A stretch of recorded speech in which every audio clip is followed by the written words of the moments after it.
ka-amigo, good day po sa inyong lahat, sa mga nanonood, saan man sulok ng bansa.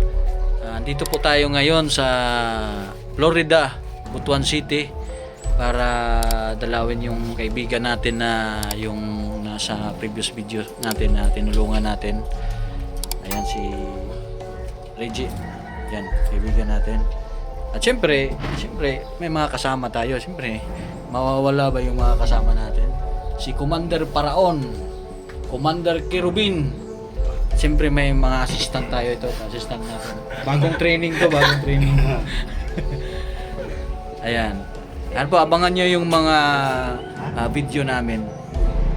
Mga ka-amigo, nagsimula na po tayong mag-house cleansing sa bahay ng ating kaibigan na si Reggie. Sa video ito, ay nagkaisa kaming mga antingeros kasama sina Commander Paraon at Commander Corobin upang isagawa ang cleansing sa bahay nila.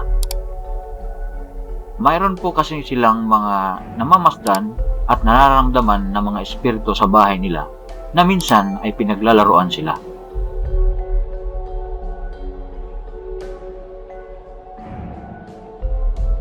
Sagrado Corazon, bro, ikaw to bro ba? Kata sa Sagrado Corazon ganyan. Kasi nakita ni mo ito ganina nga langgam wing. Langgam? Dapat dia. Di ako sa Star Apple. Sa kuman kita ito cleansing. Mag-cleansing. Dali. Mga ka-amigo, sa ibabaw ng punong ito ay may nakita ang ating assistant ng ibong itim at pula ang mata pagkatapos natin isagawa ang house cleansing.